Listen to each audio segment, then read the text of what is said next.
Red One is the holiday fantasy built on retribution, punishment, and crushed hopes that we deserve right now. Who crapped on your strawberries this morning? Red One has flopped both with critics, getting 32% on Rotten Tomatoes, or 24% with top critics, and at the box office, getting 3.7 million in previews, and estimated to get 30 million over its first 3 days, all based off a reported budget of $250 million. The movie was deemed so bad that IGN gave it a 3. They literally had to start inventing new numbers for their rating score. I mean, they even gave the game Gollum a 4, and Indiana Jones and the Dial of Destiny as synthetically festive as eggnog-flavored plug-in air fresheners. It's a cynical, soulless action-adventure. I do like action-adventures, though. It's reached a point with critics where it's not just being described as charm-free, but we're now just actively insulting the actors by calling him Bronto-head Dwayne Johnson. At one point, the critics even started their own little mini-war, where it's like, wow, just because it's not a lump of coal doesn't mean it's not a treat. Only for others to turn around and go, well, actually, it is a lump of coal. It's a blockbuster-sized lump of coal. I would say just because it's a Christmas movie doesn't mean you have to do Christmas puns, but they seem to disagree, which coincidentally is something they seem to be complaining about the movie for. The thing is, though, despite all the critics' reviews, I can't help wondering if Cinema Blend is right, that critics are calling it a lump of coal and missing the point. Because, I have to be honest,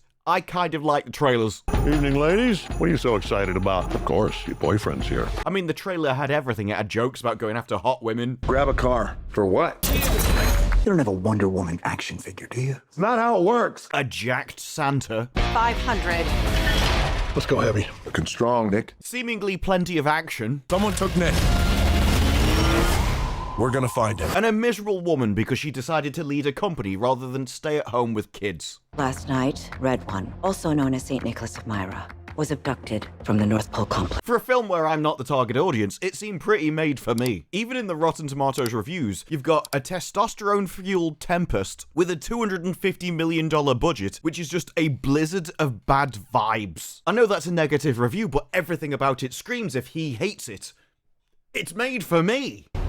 That was so disturbing. Anyone that complains about something being testosterone-fueled and a blizzard of bad vibes, if they hate it, to me, it's a recommendation. I mean, this movie even had IndieWire saying that Red One will make you bummed about the future of cinema, which implies that they weren't already. He was in the Amazon with my mom when she was researching spiders right before she died. And if they like what cinema's already doing, then I definitely want to see the movies that they despise. All that's to say that I wasn't interested in this movie until I started to read the bad reviews.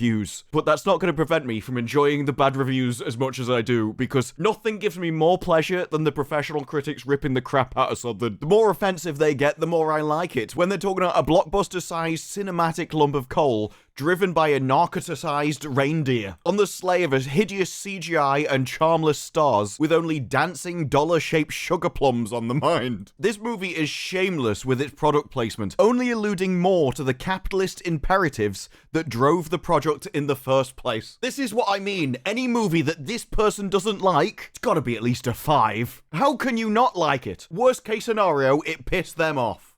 That's a win. You're gonna love it.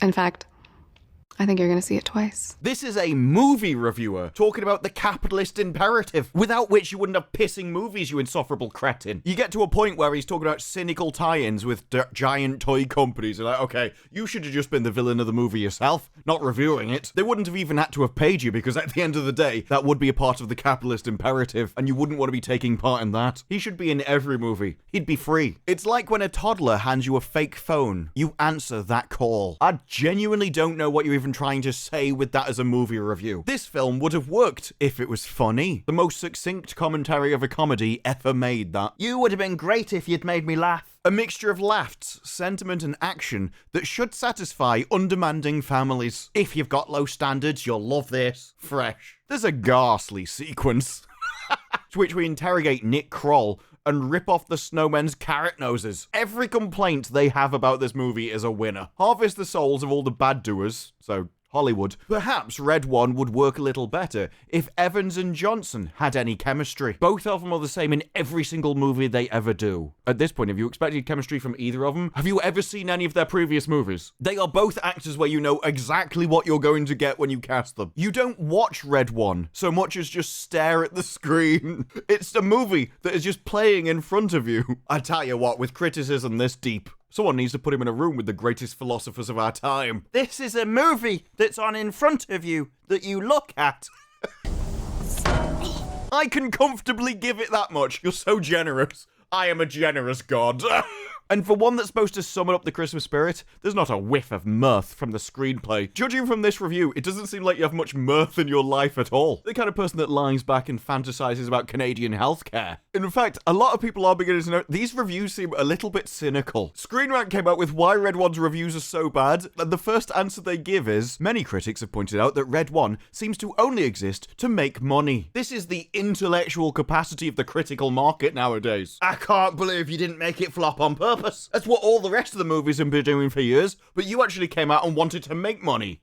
You scum. What do you think you're doing taking part in the capitalist imperative? It's not Christmas, you know. Not even attempting to be a film of quality in the process, by their definition. Everyone tries to make a film of quality. When someone makes a crap movie, like, I don't know, Joker 2, it's not because they were playing some 4D chess to make something deliberate on purpose. That is the peak of their talent that they were able to achieve, and that's why if someone makes a bad movie, they shouldn't make another one. I'm not going to give you that easy of an out. No, thank you. You better be trying to make the best movie you can, because I'm just going to assume you are. Critics point out that the movie tries its best to please everyone. Those sick bastards. How very dare they try and please the audience? Who do they think they are? I tell you what, next they'll be flying around in the sky trying to give Christmas presents to everybody. I won't stand for such filth. Screen Rant even noted that some jokes are meant for an adult audience, while others are meant for a children's one. That's every decent children's movie that's ever been made. This is why you can watch a movie as a child, grow up, and then show it to your own kids and appreciate the movie on a different level. It's intentional. While certain demographics may enjoy specific parts of the movie, reviews suggest that no one will enjoy all the movie. Like Agatha All Along, where no one enjoyed all of it. It's just some of them enjoyed the rug money. Now, one of the greatest differences between the English and the Americans is that the Americans are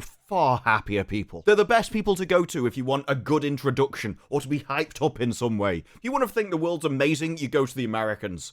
You want to be depressed, you go to England. You are disgusting. The kind of people that when you ask them how are you doing, they'll come back, not too bad. I am bad. There's a minimum level of bad that I will always be, but I'm not too bad. I'm coping with it. That's why it gives me hope when you go to the Raps review and they say, you know, Evan's expensive Christmas action comedy could have been worse. I mean, it is bad, but there are levels of bad beneath that it could have sank to. I don't know if this was filmed in England, but as more Hollywood movies get filmed over here, maybe it'll pick up more of the culture. Do you want to be happy? No, actually, quite like it how I am. Miserable's more fun when you think about it. It sounds like a bad joke. They managed to turn $250 million about rescuing Santa Claus into a real film. A mismatched action movie odd couple rescuing a kidnapped Santa Claus. It's not nearly as awful as it sounds. I mean, it sounds awful, and it is awful. It's just not as awful as it sounds. It's the principle of the thing. It uses passe genre archetypes, and the critics hate a stereotype. I mean, that's what they claim as they put everyone in boxes determined by their category. They just hate it when other people do it, apparently. Kellum has been protecting Santa Claus for hundreds of years, but he started to lose his faith in humanity. The kids are great. This is a very Hollywood movie, isn't it? But the adults are so darned naughty. It's definitely a Hollywood movie. Jack doesn't believe in Santa Claus. I like how they put that at the start of a paragraph as if it's weird. Doesn't believe in Santa Claus? What a bat. He's a jaded, deadbeat dad. Oh, here we go. My hopes for this movie just dived off a cliff. You can get the feeling that there are winds of change on the horizon and then realize, oh yeah, this is backlogs from 3 years ago, isn't it? Then again, when I saw the leader of their institution. A level 4 naughty lister? Oh, is that funny too? You're gonna help us find Nick. That really was my giveaway, wasn't it? It's a two-hander of a movie. That's normally Chris Evans' job. They're fine. Not all dislikable. They are dislikable, but they're not all dislikable. This is a very English review. It turns out the writer of this review has written one going, Hot Frosty, do you want to boink a snowman?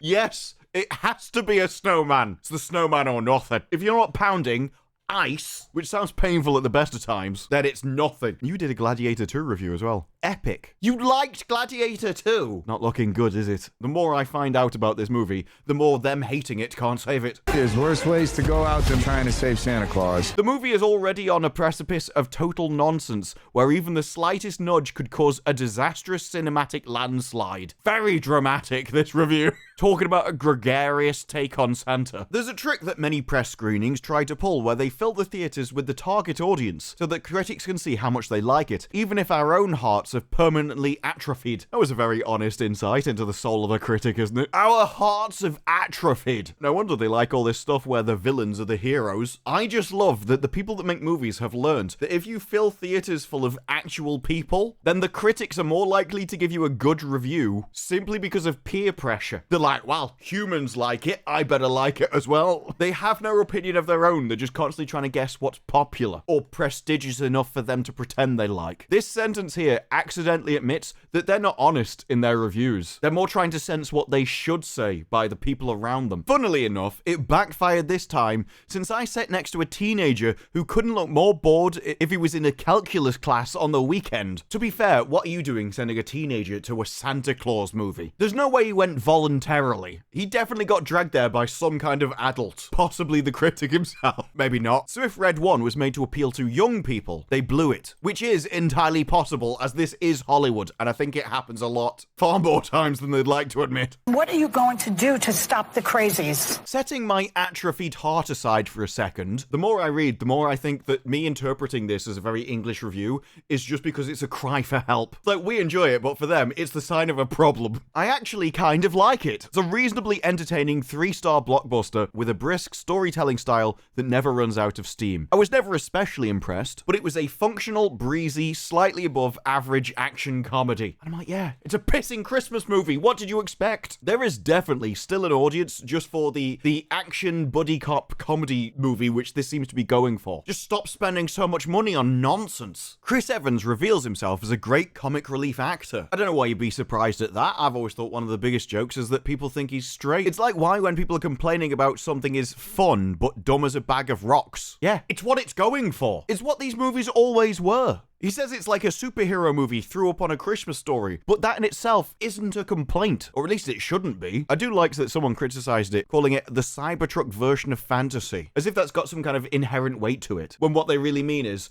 they hate Cybertrucks. The criticism doesn't make any sense at all, but they just assume that, well, I hate you must hate Cybertrucks as well. It's the same equivalent of calling it the pineapple on pizza version of fantasy. It's not a Christmas classic, it has too much CGI, but it has a witty script and the action sequences are inspired. Rotten. That is clearly a positive review. Aims at action comedy, but would have been better as a spoof. The trailers do make it seem like a spoof, to be honest. Boggles that it cost $250 million to produce. That's because of the actors. Maybe if you started paying actors what they were worth, the budgets would come down. I'm as cynical about the current state of the human condition as anyone. Again, is this a movie review or a cry for help? Right now, with all that's going on in the real world, those aren't emotional states that I'm going to take for granted. Oh god, here we go. You can't even review a movie about superheroes saving a kidnapped Santa without bringing up the real pissing world. I need to read your full review just to see how much of it is you ranting about what's happened. Will I just Control F for his name? Oh, you don't actually say it. Congratulations. This scenario felt like it was dreamt up by AI, programmed by studio executives who only care about the bottom line. That's every movie, you stupid tart. If your movie is not created with the bottom line in mind, you're an idiot. You actually shouldn't be allowed near the industry. No one creates a Hoover and goes, well, it doesn't need to be sold though. I don't want anyone to buy it. When it comes to movies, the only judge of quality is how many people like it. Really good way to judge that is the money that it makes and its sequel. It kept me pleasantly distracted. I surprisingly managed to lean back in my IMAX theater seat and enjoy myself. That a rare occurrence. Again, a lot of these reviews seem very English. I was surprised.